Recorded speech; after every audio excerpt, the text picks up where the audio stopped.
Dr. Paul Stoltz adalah pakar yang memperkenalkan gagasan menarik tentang 3 tipe manusia.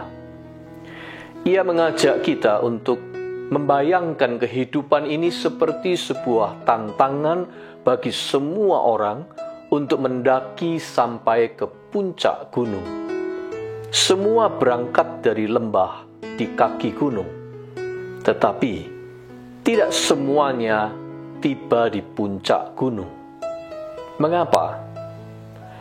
Sebab menurut Stoltz, tiap-tiap orang akhirnya memilih jalurnya sendiri, yang dapat dipilahkan menjadi 3 jenis route, sekaligus 3 tipe manusia. Tipe yang pertama adalah mereka yang memilih untuk akhirnya berhenti mendaki. Stoltz menyebut tipe ini sebagai quitters. Orang-orang yang lekas menyatakan quit, berhenti, buru-buru lengser. Tipe ini tidak mau menukar rasa nyaman yang ada padanya dengan ketegangan dan rasa sakit di dalam menghadapi medan pendakian yang tidak jarang memang sukar, berat, dan mengandung risiko bahaya. Demi kenyamanan hidup mereka meninggalkan tujuan hidup. Mereka lebih memilih untuk menyerah saja daripada bersusah-susah sekalipun bisa bertumbuh dewasa. Padahal, kelak akibatnya sering tidak terbayangkan sebelumnya, yaitu penyesalan. Sesal yang terlambat, sesal karena tidak mau berjuang dan mencoba ketika kesempatan masih tersedia.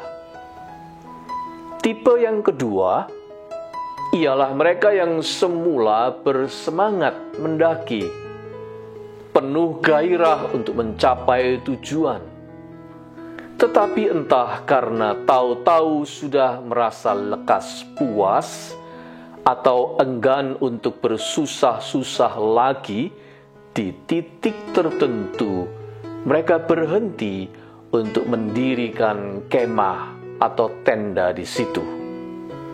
Mungkin semula sekedar mau berkemah sejenak, namun akhirnya menjadi keterusan, keenakan diam di kemah itu, dan tanpa sadar menjadikannya sebagai tenda abadi. Pendakian tidak pernah berlanjut lagi. Stoltz menyebut tipe kedua ini sebagai campers. Tipe campers bukannya tidak mau berjuang.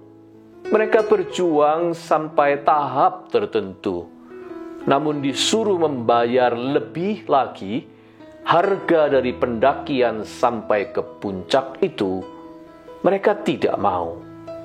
Bisa jadi mereka ini orang-orang yang berpotensi, amat berbakat, tetapi tidak dapat berkembang secara optimal karena terlalu lekas puas. Campers. Bagi mereka, pemandangan di sekitar kemah sudah indah. Mereka melupakan perspektif yang mempesona dari puncak gunung. Tipe yang ketiga ialah mereka yang teguh pada tujuan untuk mencapai puncak, meskipun harus berlelah-lelah menempuh jalan terjal, jatuh terjungkal, bangun lagi, berulang kali gagal, serta menanggung sakitnya proses mendaki. Mereka menolak untuk berhenti. Mereka tetap mendaki. Andai kata suatu saat harus berkemah dulu, rehat sejenak, mereka melakukannya. Namun pada waktunya, mereka tetap membongkar lagi tendanya demi melanjutkan pendakian. Bagi orang-orang ini, tantangan, kesukaran, dan kesusahan hidup selama proses mendaki tidak menjadi alasan untuk berhenti mendaki. Sebaliknya, tujuan untuk mencapai puncaklah yang menjadi alasan untuk terus mendaki. Tipe pantang menyerah ini disebut oleh Stoltz sebagai climbers, para pendaki. Jika kita merenungkan kehidupan Musa, tidak berlebihan rasanya apabila saya memahami dirinya sebagai seorang pendaki, climber, pendaki tulen.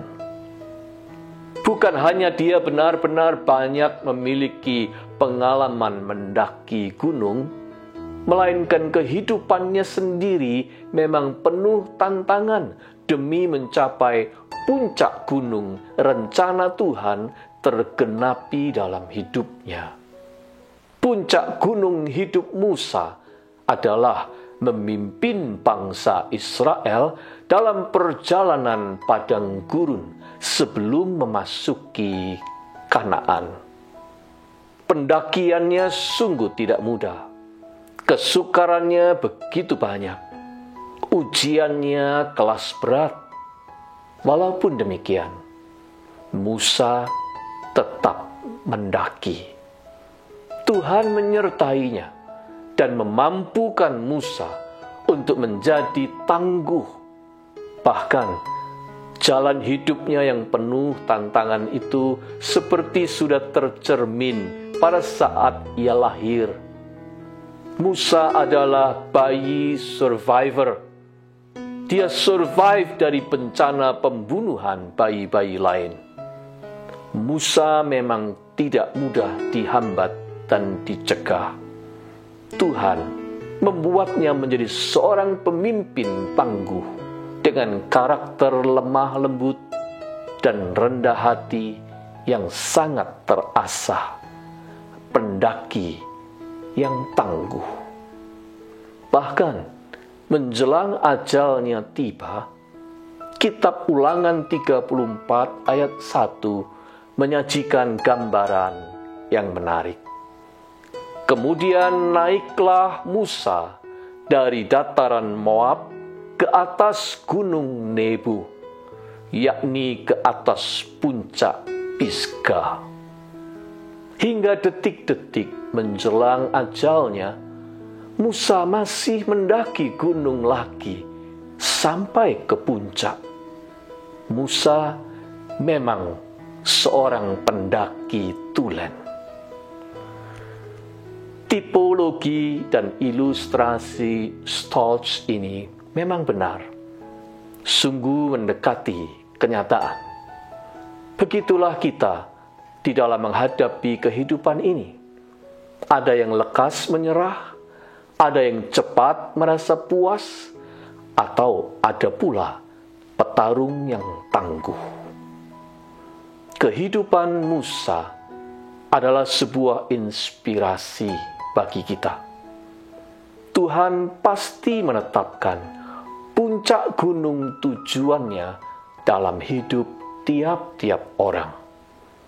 Jika kita mendaki bersama Tuhan, Dia pasti memampukan kita untuk menjadi tangguh dan tidak mudah menyerah. Terus melangkah dalam pendakian gunung kehidupan ini. Saat ini, jika kita sedang berkeluh kesah, ingin berhenti berjuang, atau sedang bersembunyi dalam tenda, rasa nyaman, rasa takut, atau rasa malas, ingatlah bahwa Tuhan selalu ingin kita bergerak maju.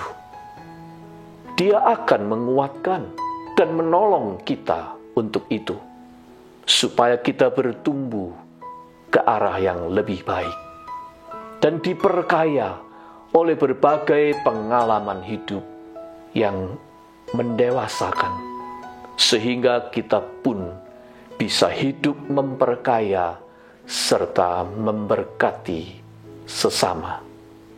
Seperti Musa.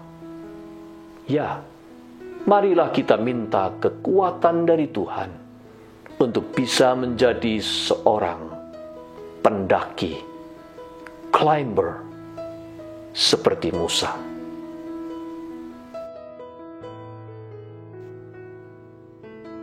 Ya Tuhan, sumber kekuatan dan pengharapan, berilah kami hati yang tabah dan kaki yang kuat, serta mata yang memandang jauh ke atas, agar kami tidak berhenti mendaki untuk mencapai tujuan Engkau menciptakan kami.